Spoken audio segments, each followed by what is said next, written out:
maybe by the grace of God.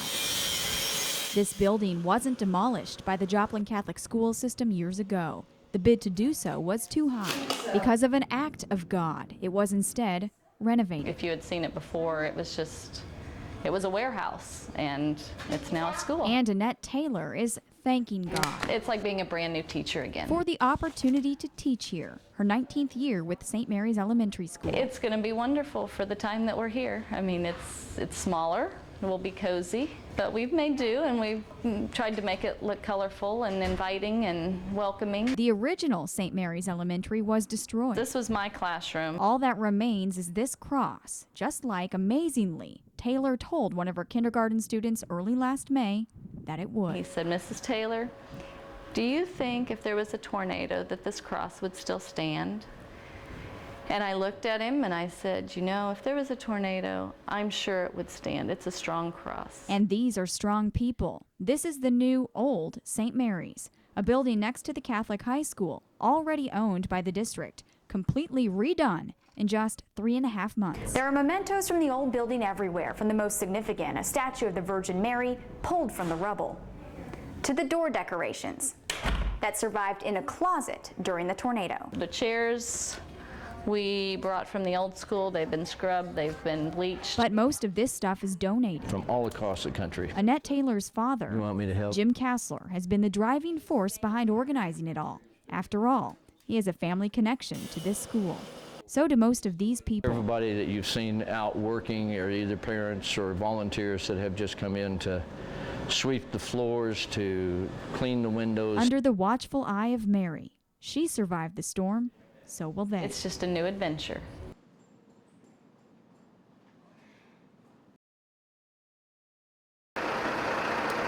Need proof we're still in a recession? Just talk to Tim Hellyer. I've got a master's degree in instructional design, but I got laid off from that in September. Hellyer's may be the new face of trucking. Educated, experienced professional seeking job security. With trucking, there are a lot of different options. One of the only industries in the country hurting for workers, trucking truly is a buyer's market. We take anybody and we can get them in the truck, and in 5 weeks we got your license and we get you into the industry. When Hellyer finishes this course at Ozark Technical Community College's Transport Training Institute, he'll likely have his pick of employers. We start people every single week. And Prime Incorporated, one of the nation's largest trucking companies headquartered in Springfield, would like to start more. We're trying to grow.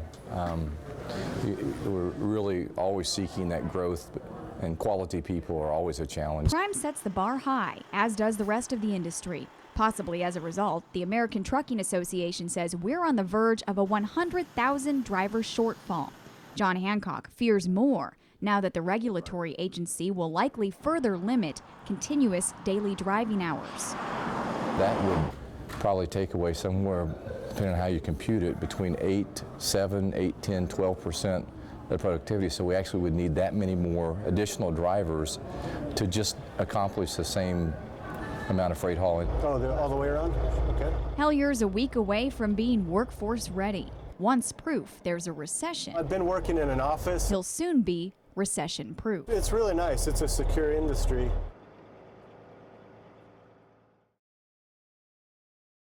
It's just really a shame to see it like it is. I'd like to see something done with it. Springfield residents aren't the only ones waiting. It's been a long time since anything has happened to the building. And wondering what will happen to the empty HERS building. It really is completely out of our hands. The city of Springfield is asking the same question. Right now, the person to do that is Kevin McGowan because he owns the building. Mike Brothers with the city says the building is privately owned by St. Louis developer Kevin McGowan. The last time he took action on the building was August of last year. He said at that time that he wanted to wait out the economy and just see what happens. But some residents say what's happening is beautifying the outside. In order for the square and downtown to continue to go forward, I think it absolutely has to be renovated. What needs to happen is fixing the inside. There's a lot of pride in Park Central Square. Executive Director for Urban District Alliance, Rusty Worley, says Park Central Square was part of the process with McGowan. When he came to town, he commented about the front yard of the HERS needing a facelift. And now that the makeover is near completion, Worley says it opens up new windows of opportunity. Certainly won't hurt. It won't generate $30 million it's needed for the project, but every little bit shows the investment community and others that there's a lot of positive momentum that's happening here. And that's why Brothers says the city isn't giving up hope and will stand by any developer when it comes to the HERS building, even if the waiting game is longer than expected. The center of gravity, if you will, around that building is big, and we do have an interest in seeing something happen there, but we can't make anything happen. We can't force it.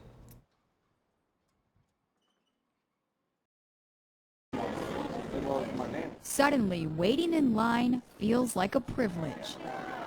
A fresh coat of paint on your chest like a badge of honor. All right, turn around. And tailgating like you've already scored. I feel like it's pretty important, yeah. I mean, we had 2 away games, but they're not as important as like your first home game. Your first home game as survivor. My whole neighborhood is gone, so, but I was lucky, a lot luckier than a lot of other people. Joplin High School senior Colin Hughes joined the crowd at Jung Stadium tonight, the only piece of Joplin High School still intact after the May 22nd EF5 tornado. Go Joplin, yeah. An estimated 7,000 to 8,000 others had the same idea as Hughes. I'm here to watch my nephew Colton Simmons play.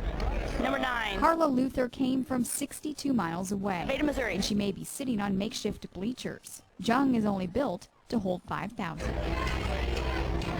But the tight squeeze is welcome. Joplin is still healing, and there's support in numbers. We always kind of joked about how we wished it would get burned down or something, and then whenever it actually happened, it was pretty bad. With the high school gone, an unofficial homecoming on what remains.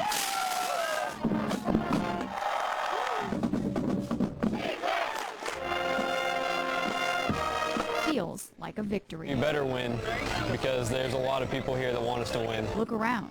You already did.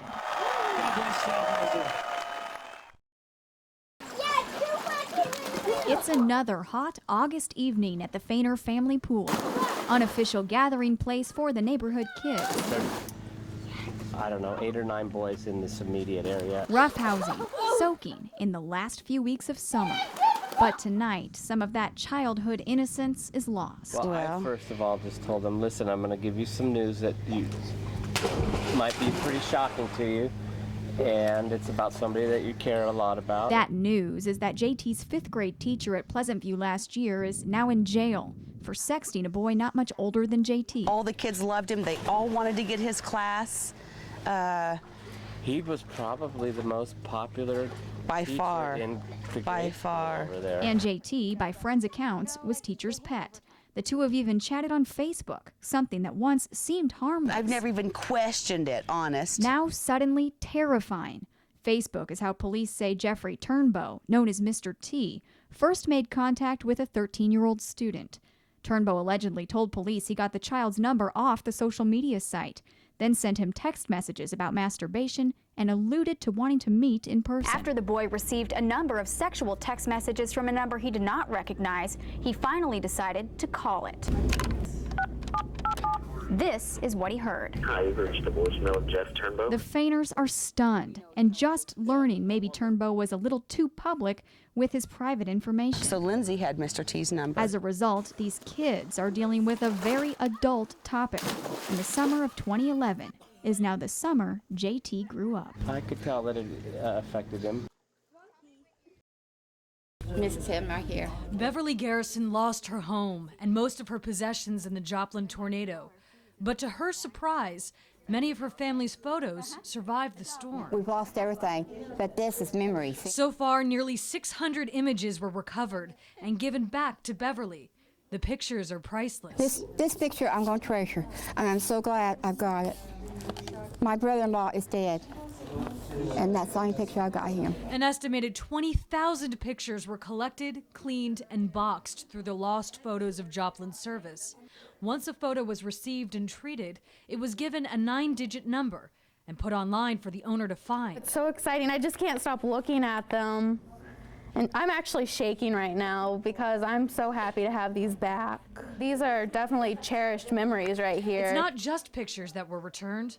Milo Harris was given 3 boxes filled with photos, yearbooks, and even diaries. So glad to get them, all sizes and everything, color and black and white. But go back years and years in the family. He's one of the many still searching for more cherished images. As long as it takes, we're willing to do it. It is really rewarding to be able to do this. No matter if someone finds hundreds of photos or just one, a little piece of the past is returned while survivors look towards the future. Hope wasn't completely taken from us that day. As a community, we've gone through a lot, and just like pictures, we're going to stand strong and get through it all.